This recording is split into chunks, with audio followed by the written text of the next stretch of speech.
Lightning forked across Camino's black skies. Beneath the thunder, thousands of identical boys marched in silence, each bearing the same face, the same posture, the same unchosen destiny. They were born not from love but from a template, a man shaped by violence, haunted by survival, seduced by payment. Django Fett offered his genes but not his soul, the Republic accepted, and thus an army was conceived, grown in vats, programmed to obey, given numbers instead of names. They were not sons, they were tools. Imagine your first breath being taken inside a sterile chamber, your childhood compressed into drills, your voice conditioned to answer, "Yes, sir," before you ever knew who you were. What happens to the soul of a child who is never allowed to become one? One clone looks into the mirror. He sees 10,000 reflections staring back. None are strangers, none are entirely himself. Where does identity begin when your face belongs to the crowd, when your mind is coated with loyalty, but your heart still aches with questions no one trained you to ask? The Jedi never looked them in the eyes long enough to see the tragedy. They called it duty, they called it necessary. They told themselves the clones chose this, as if being born with a chain around your will was a kind of freedom. But beneath the armor, cracks began to form. CT-5555's found one. It nearly killed him. He saw the truth, clawed toward it like a man surfacing from a dream that wasn't his own. The chips, the programming, the illusion of choice. He tried to scream the truth before he was silenced. Fives wasn't malfunctioning, he was awakening. This is the secret horror of the clone army. It wasn't just the force that bound them. It was ideology, biology, and silence. They were taught to love their chains, and when they questioned them, they were labeled defective. They were not bred for individuality, but they suffered like individuals. They died like individuals, and when Order 66 came, they obeyed, because the Republic never taught them how not to. Yet even obedience can't erase the ache of a ghost life. The life they might have lived had they not been engineered for war. They carried out genocide with perfect precision. But some looked into the eyes of the Jedi they killed and hesitated. That hesitation is more than narrative, it's existential. It is the soul trying to emerge through concrete. In a galaxy that reveres destiny and condemns deviation, the clones are the ultimate heresy, mass-produced beings whose humanity is hidden in plain sight. Their tragedy is not that they were created, it is that they were never allowed to create themselves. Was the clone army an act of necessity, or the galaxy's most elaborate illusion of morality? When a being is manufactured for servitude and then praised for loyalty, who bears the burden of the soul? The creator, the commander, the clone himself? This is the fracture line Star Wars has never fully dared to explore. Not just a war between good and evil, but the erasure of identity in the name of order. The clones are not background. They are the proof that freedom is not the default of birth, but the struggle of becoming. And so we return to the storm, not of Camino's weather, but of its moral atmosphere, a tempest of silence, obedience, and moral convenience. The question is not what were the clones created for. The question is, who might they have become if no one told them who to be? In the shadows of Camino's cloning vats, the most profound and insidious problem lies dormant. The clones, despite their perfect genetic duplication, are not the same as those who birth themselves through experience and choice. They are mirrors, yes, but mirrors shaped by others. Their very existence is a rebellion against the organic flow of life, a defiance of what it means to become. We call it manufactured identity. But this phrase cannot capture the scale of the harm done to the clone psyche. They are born into the reality of preordained roles, with their entire sense of self engineered by those who see them as tools. And tools are never free to choose. They are extensions of the will of others. This is where the philosophical contradiction begins. How can you forge a hero from a system that denies heroes their autonomy? This is not merely a biological problem. It is a psychological one. The clones are shaped by the same forces that shape every human being: identity, power, freedom, and the choice to transcend. But where most of us are given the space to forge our identities through choices, relationships, and conflict, the clones are denied this freedom from the outset. Their identities are preordained. They have no time for individuation, no room to ask, "Who am I?" We can look to Carl Jung for insight. Jung saw the process of individuation, the journey of discovering and integrating the full self, both light and shadow, as the key to human growth. In the clones, however, there is no room for individuation. Their self-awareness is stunted before it can fully emerge. They are told what they are, given no opportunity to define themselves, and forced to obey without question. The clone's psychological fragmentation runs deeper than obedience. It is a failure to integrate the most basic of human faculties, choice. Jung would argue that the clones are victims of archetypal oppression. They are not allowed to explore their shadow, that part of the self that contains repressed desires, unacknowledged instincts, and unresolved conflict. Without this integration, they cannot achieve a fully realized self. And this is where the tragedy unfolds. The clones are raised in a culture that denies them agency and replaces it with mindless conformity. Nietzsche would recognize this as the will to power being crushed, not by external oppression alone, but by the internalization of powerlessness. The clones are taught to obey not only because of their training, but because they have no other frame of reference. Their loyalty is not a choice, it is a conditioned reflex, a repressed will. In this sense, the clones are Nietzsche's tragic figures. The capacity for greatness, for becoming, is buried beneath layers of obedience, fear, and blind devotion. When we look at the likes of Anakin Skywalker and Kylo Ren, we see similar patterns. Characters whose inner conflict arises not from external circumstance alone, but from the fragmentation of their own identity, their own struggle to escape an imposed role. Anakin's fall isn't just due to his fear of loss. It is the result of years of fighting a system that tells him who he must be, a system that fractures his potential into fragments of power, guilt, and longing. The clones, too, experience this fragmentation. For all their outward precision and conformity, there are cracks in the system. They are not entirely robotic. Fives is the embodiment of this tension. He begins to realize that his loyalty, which has been artificially constructed, might not be his own. The concept of free will, of becoming oneself, breaks through the walls of his programming. But the nature of their predicament is even more tragic when we look through the lens of Schopenhauer's philosophy. For Schopenhauer, human suffering arises from the constant striving of the will, a ceaseless pushing against the limits of existence. The clone's will is not their own. They are nothing more than vessels for a broader force, one that is external and indifferent to their personal suffering. The clones exist in a state of endless striving, constantly fulfilling the will of the galaxy, and they never know why. The cycles of war, obedience, and death are meaningless to them on a personal level. They are pawns, shaped into soldiers, but denied the depth of human existence. This manufactured existence, being a tool without self-determination, becomes an ideological problem as well. The Jedi, though well-meaning in their defense of the Republic, fail to see this deeper flaw. The Jedi Order, too, is complicit in this tragedy. While they seek peace and justice, they have become ideologically enslaved to the very structure they defend. They accept the clones as soldiers without considering the question of their humanity. Their failure to address the psychological cost of this system reveals the fundamental flaw of the Jedi, their ideological blindness. They become as trapped by the system as the clones themselves, locked in a cycle of self-righteousness that blinds them to the suffering of those they deem mere tools. It is a moral blind spot that reverberates through the entire galaxy. The clones are products of an ideology that reduces individuals to mere components in a greater machine. But this reduction isn't just a political failure, it is a spiritual one. The clones are denied their wholeness, and in turn, the galaxy loses out on the potential of fully realized beings. The Republic wins wars, but it loses souls.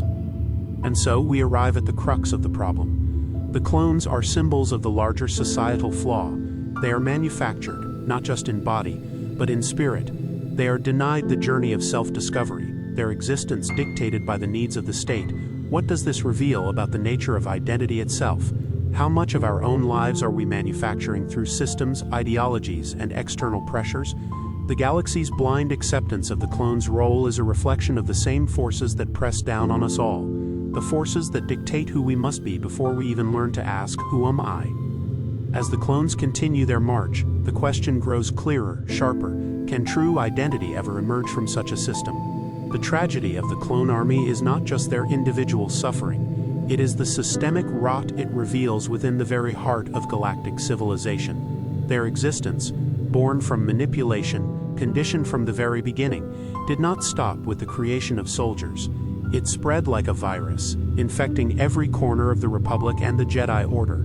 The consequences of treating beings as expendable, merely tools to be used and discarded, ripples outward invisible at first, but ever present, until it becomes a part of the very fabric of society. The clones are a mirror to a larger, insidious reality: the moral decay of the Republic. The Republic, for all its ideals of democracy and justice, operates under a facade of benevolence. It is a system built on the idea that those in power know best, that sacrifice is necessary for the greater good, and that the ends justify the means. The Jedi, the supposed guardians of peace, accept this system without question, complicit in its operation. The clones are the necessary evil, a byproduct of a political machine that thrives on power and control. We see this decay most starkly in Palpatine, who, though a Sith Lord, is a master of understanding the systemic flaws of the Republic. The galaxy's weakness lies not just in its institutions, but in its very psyche. The clones, though born from a dark conspiracy, embody the Republic's own hypocrisy, its acceptance of morally questionable actions for the sake of a higher cause. Palpatine didn't need to force his will onto the galaxy. He merely needed to reveal the underlying rot that was already there. What the clones represent is not just the failure of leadership. They represent a failure of the individual to see themselves in others, to recognize the humanity in those they choose to oppress. They become a mirror to the galaxy's collective unconscious, a society that refuses to look at its own shadow. And this shadow is not merely political, it is psychological. The clones are not the only ones who suffer from a manufactured identity. Every character in Star Wars faces this crisis of identity in some form. Anakin Skywalker was, after all, created by a system that told him what he must be, who he must love, and how he must fight. His fall to Darth Vader is not just the story of one man's tragedy, but the story of a society that fails to provide space for the individuation of its citizens. Anakin's choices, his descent into darkness, are the consequences of a system that denied him the freedom to be himself. Kylo Ren is the tragic continuation of Anakin's arc. In Kylo, we see a man desperate to escape the identity his family and his heritage have thrust upon him. Like the clones, Kylo is a creation of a larger system, one shaped by expectation, legacy, and trauma. His struggle to assert himself, to redefine who he is, mirrors the pain of the clones. Though his pain is shaped by the legacy of his father and the shadow of Darth Vader, his transformation into Kylo Ren is not just a fall. It is a desperate act of rebellion against a fate he did not choose, much like Five's own rebellion against the orders in his programming. But what the clones reveal about the societal cost is far deeper than individual struggles. When a system like the Republic, founded on ideals of freedom and justice, can create and condone an army of mindless obedience, it speaks volumes about the corruption at its core. The clones' lives are dispensable because they were never allowed to become real people.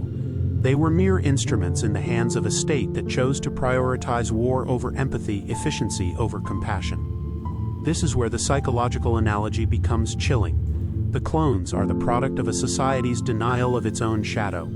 The shadow is the repressed, denied part of the psyche, those aspects of ourselves we refuse to acknowledge because they are too painful, too ugly, or too inconvenient. In the clones, we see the externalization of this shadow, denied autonomy, denied freedom, denied the opportunity to shape their own destiny. And when they are forced to kill their supposed allies, when they are ordered to turn on the Jedi, they do so not out of malice, but because they have been programmed to obey, to act as tools of the state. The societal cost is not just the lives lost in battle. It is the moral corruption of a people who accept that some lives are less important than others. It is the degradation of individuality, the loss of the very idea that each being has the right to choose their path, their identity, their future. And the clones are not just victims of the Republic. They are victims of a larger existential system that demands conformity and obedience.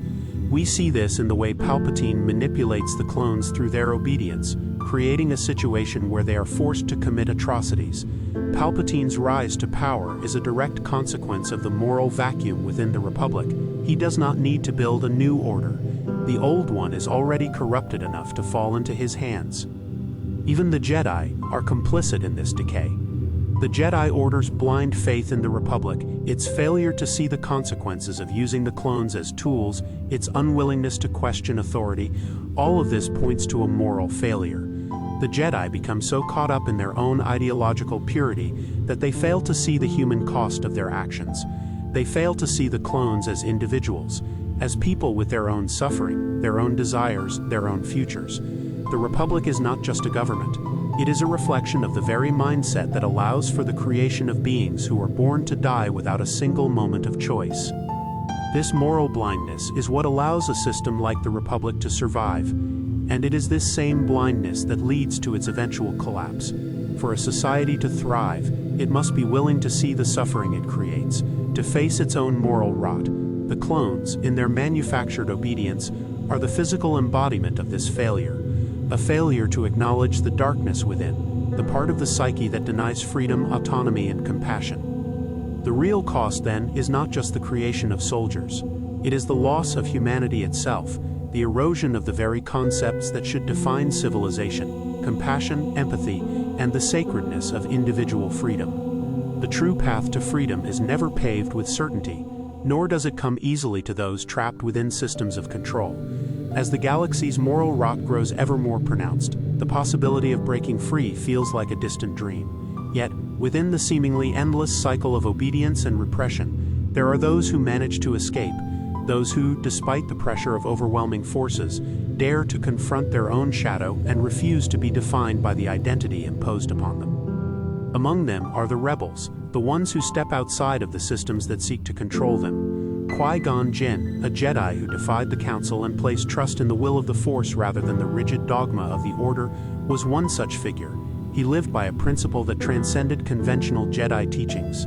He believed that the Force flowed through everything, and that true wisdom came not from mastering the Force, but from allowing oneself to be guided by it. In his final moments, Qui-Gon did not merely sacrifice himself for the greater good, but rather allowed himself to be lost in the mystery of the Force, embracing the uncertainty that most Jedi feared. In doing so, he embodied the very individuation that Anakin desperately needed, but was denied by the rigidity of his training. In a galaxy where the Jedi Order and the Sith both represent paths to external power, Qui-Gon's refusal to submit to the conventional offers a radically different perspective. He knew that true liberation was not the forceful assertion of one's will, as the Sith would suggest, nor was it the passive submission to an institution's dictates as the Jedi taught. Freedom lay in surrender, not to a system, but to a deeper, more primal part of oneself, to the ever-shifting, unquantifiable currents of the Force. Qui-Gon's rebellion was quiet, internal, but profound. This theme of individuation, the journey toward wholeness, resonates throughout the saga. Ahsoka Tano, a Jedi Knight disillusioned with the failures of the Order, provides perhaps the clearest example of the internal rebellion that breaks free from imposed identities. Like the clones, Ahsoka was raised within a system that sought to define her, shape her destiny, and use her abilities for its own ends. When she was accused of treason, she faced a harsh and unforgiving trial. Yet the decision to leave the Order was not one of defeat, it was an act of reclamation. Ahsoka, like the clones, chose to embrace her own path. Her rejection of the Jedi Order became a reclaiming of her own identity, not as a weapon or a tool for a corrupt institution, but as an independent individual who would forge her own destiny. Ahsoka's journey mirrors Carl Jung's concept of the shadow, the unconscious, repressed parts of ourselves that we must confront in order to achieve individuation. Ahsoka's shadow was not just the fear of failure or loss of status, but the realization that the Order she had trusted was flawed, and that her true self lay outside of it. Her story is one of liberation, breaking free from the confines of the Jedi and ultimately finding a balance between light and dark. She does not choose to reject the Force, but rather to integrate both sides, a balance the Jedi Order could never provide. But the true moment of rebellion, of breaking free from the cycle of oppression, arrives not when one refuses to play the game, but when one chooses a path of radical authenticity. Luke Skywalker, who seemed destined to become just another Jedi, chooses this path when he confronts his father, Darth Vader. Luke's refusal to kill his father, even in the face of overwhelming evil, reveals a profound understanding of humanity's potential for transformation, a potential that goes beyond the simplistic binary of good and evil. Luke is not interested in revenge or in perpetuating the cycle of violence that has dominated the galaxy for so long. He believes in the power of redemption, in the possibility that anyone, even the most corrupted, can choose a different path. Luke's rebellion is not external. It is a profound inner choice, an affirmation of his true self, his connection to the Force, and his recognition of the importance of humanity's complexity. Like Nietzsche's concept of the Übermensch, Luke chooses to transcend the moral categories imposed upon him. His strength comes not from obedience to any dogma, but from the unshakable belief that each person is capable of becoming something greater, of redefining their path, and of reclaiming their lost freedom. But the greatest act of rebellion is not the defiance of an external authority. It is the choice to be free from the weight of the past. In rejecting the identity imposed upon him by his family legacy, his teacher Obi-Wan, and the Jedi Order itself, Luke creates a new future. His act of mercy towards his father symbolizes the triumph of compassion over hate. And in that moment, he does not just redeem Anakin Skywalker, he redeems himself, and in doing so, he frees the galaxy from the endless cycle of violence. And yet, the ultimate lesson of the Clone Wars, and of the rebellion against systemic control, is that this freedom is not easily won. It comes with great sacrifice, with uncertainty, and with a willingness to confront the uncomfortable truths about oneself and the systems in which one operates. The clones, those born from manufactured identity, do not simply overcome their programming. Some, like Fives, die in the process of trying to reveal the truth of their existence. Others, like Rex, make the decision to cast aside the orders that bound them, but not without facing the consequences of their choices. The rebellion, then, is a journey of self-liberation. It is not about fighting against an external enemy, but about acknowledging the chains that bind the psyche, the limiting beliefs, the imposed identities, and choosing, against all odds, to break free. Whether it is the quiet rebellion of Qui-Gon, the courageous defiance of Ahsoka, or the transformative mercy of Luke, the path to freedom lies not in destroying the old system, but in redefining the self within it. True rebellion is found in the willingness to look inward, to face the shadow, and to emerge as something new. In the end, all systems fall. All ideologies crumble under the weight of their contradictions. The same can be said for the illusion of identity that the galaxy's inhabitants clung to. The self-deceptions, the rigid labels, the false boundaries between good and evil. The Force, as it reveals itself in the final moments of the saga, is not a force of categorization or division. It is a force of becoming, of transformation, of transcendence. And in its deepest essence, it offers the ultimate truth. The truth of unity in the face of division, of wholeness in the face of fragmentation. The clones, born to serve without a past or future of their own, become the mirror in which the galaxy must look to understand its own fractured identity. These soldiers, engineered for war and compliance, are stripped of individuality. They are the ultimate victims of manufactured identity, their humanity suppressed by the Republic's blind ambition and the Empire's hunger for control. And yet, within them, lies the seed of something more, a truth that transcends their programming, a truth that speaks to the very core of what it means to be human. The Force does not belong to the Jedi. It does not belong to the Sith. The Force is not a weapon of power or a tool for enlightenment. It is the eternal principle of balance, and within its currents, every being finds their reflection. The Jedi and the Sith, the clones and the rebels, they all embody aspects of this balance, caught between creation and destruction, light and dark. What the galaxy fails to realize, what Anakin, Luke, Ahsoka, and all of them fail to see, is that the true power of the Force lies in its ability to integrate.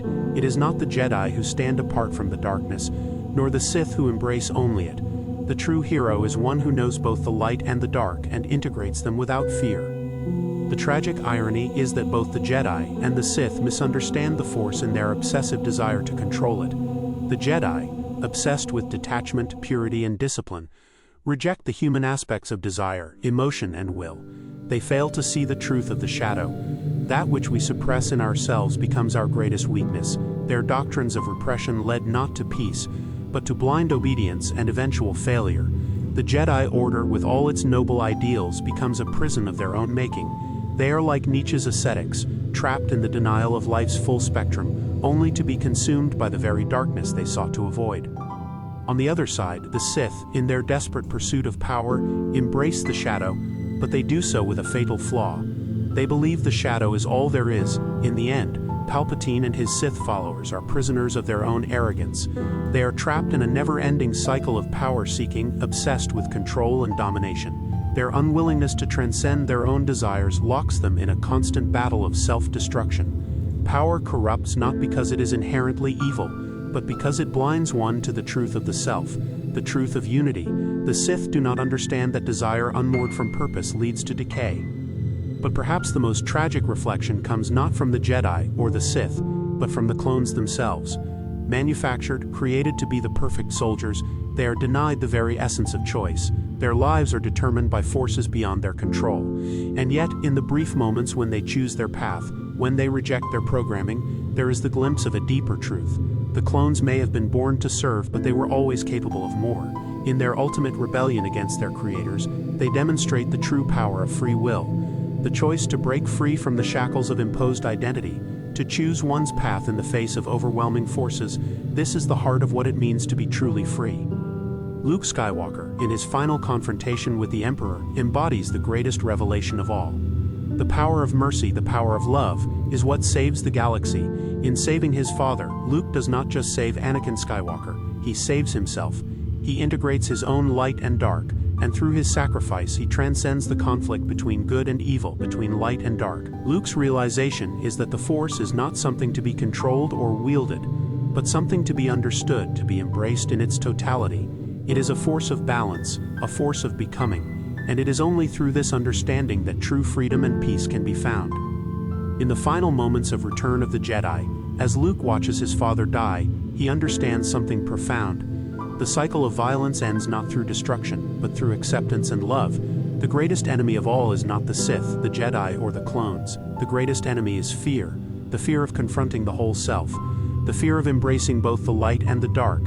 In embracing his father's redemption, Luke shows the galaxy that true peace comes not through suppression, but through integration. In the end, the truth about the clones, the Jedi, and the Sith is clear.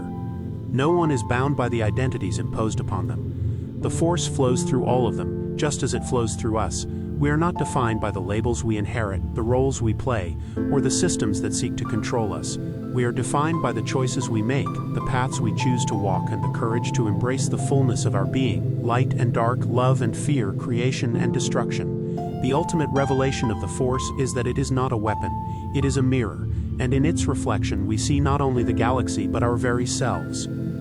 Thank you so much for watching. I hope you enjoyed the journey. If you did, don't forget to like, subscribe for more. See you next time.